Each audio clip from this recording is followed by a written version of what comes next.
मधुपुर गांव में एक चंचल नाम की लड़की थी। वो अपने भाई पिंटू के साथ रहा करती थी।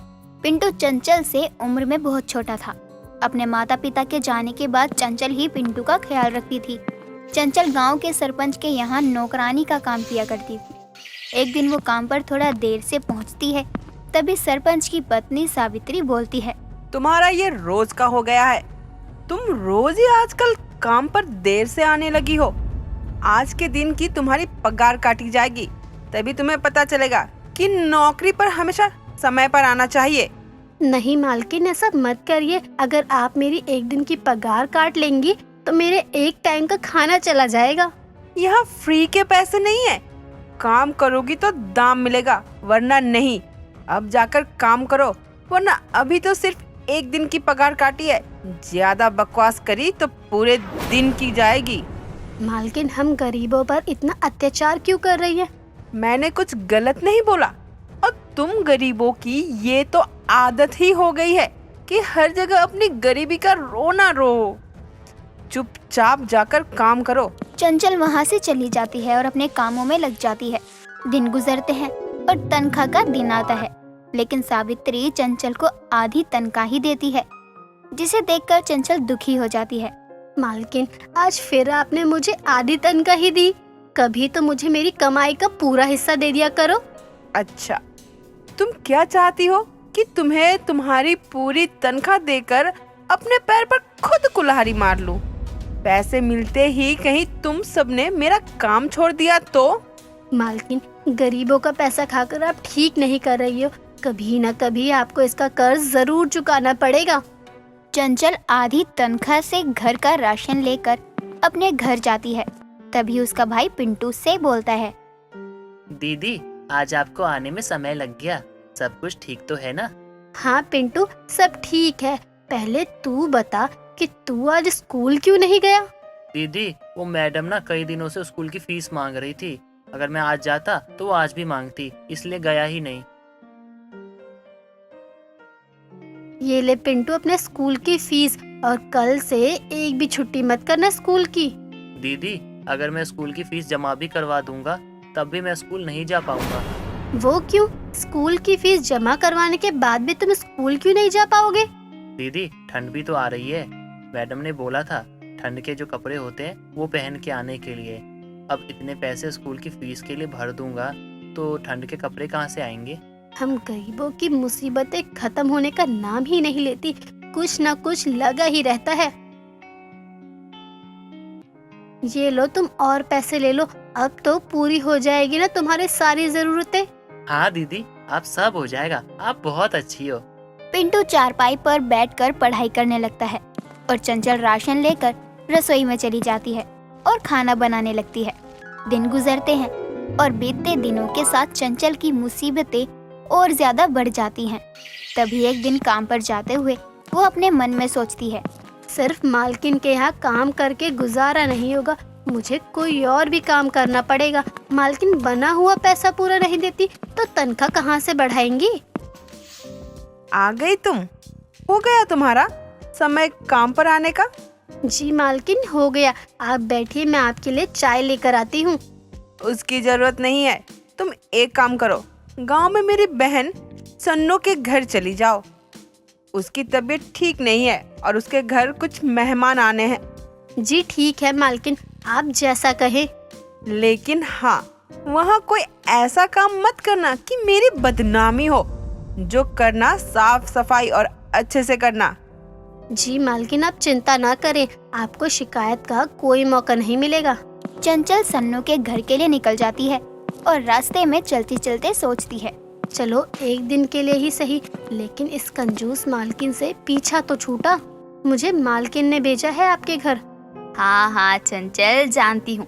मैंने ही छोटी से कहा था कि वो तुम्हें मेरे घर भेज दे। वो क्या है ना, मेरी कमर में बड़ी दिक्कत है, मुझसे ज्यादा देर खड़ा नहीं हुआ जाता। कोई बात नहीं मालकिन, आप आराम करिए, मैं सारे काम कर लूंगी। चंचल रसोई में जाकर खाना बनाने लग जाती है और कुछ घंटों में ही वो रसोई से लेकर पूरे घर का सारा काम खत्म कर देती है।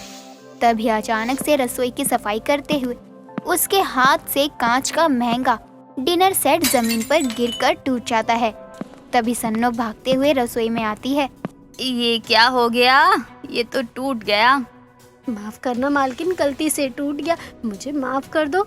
अरे कोई बात नहीं, मैं सेट की बात नहीं कर रही हूँ। मुझे पता है तुमने जानकर नहीं तोड़ा होगा। तुम तो ठीक हो ना? जी मालकिन, मैं ठीक हूँ। ठीक है, फिर जल्दी से चाय नाश्ता लेकर बाहर आ जाओ। मेरा भतीजा और उसकी माँ आ गए हैं। जी मालकिन, अभी लाती हूँ।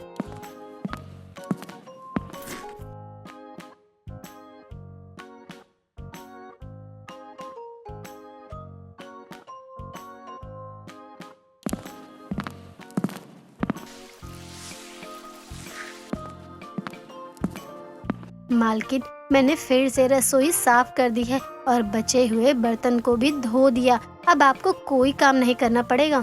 तुम सच में बहुत मेहनती हो। पूरा दिन काम करके भी तुम्हारे होठों पर हंसी है।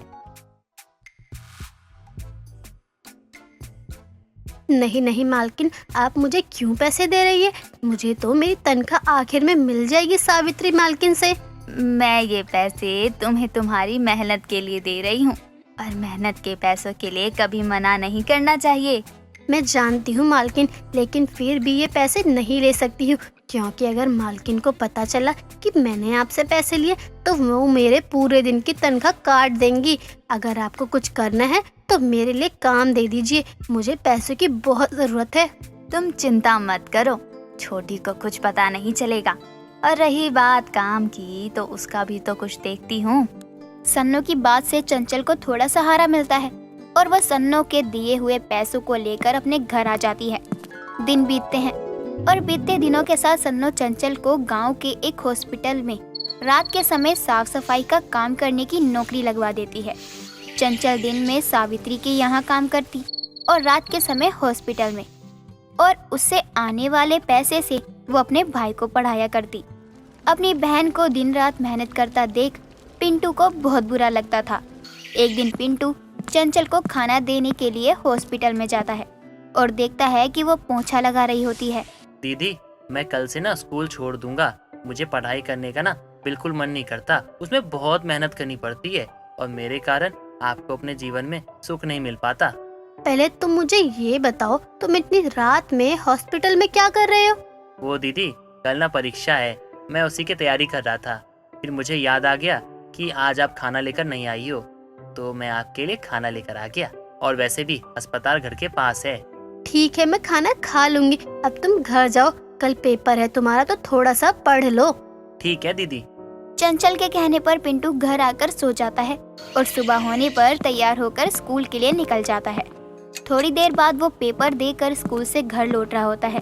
तभी उसी के गांव का एक महेश नाम का आदमी उसे आवाज देकर बोलता है, जो कि लॉटरी का काम करता था। पिंटू बेटा रुको, जरा मेरी बात तो सुनो। पिंटू बेटा। हाँ महेश काका, क्या हुआ? आप मुझे आवाज दे रहे थे। बेटा, तुम करोड़पति बन गए हो। तुम्हारे सारे दुख दूर हो गए हैं, समझ लो। अब चंचल बिटिया को कहीं भी काम करने की जरूरत नहीं पड़ेगी।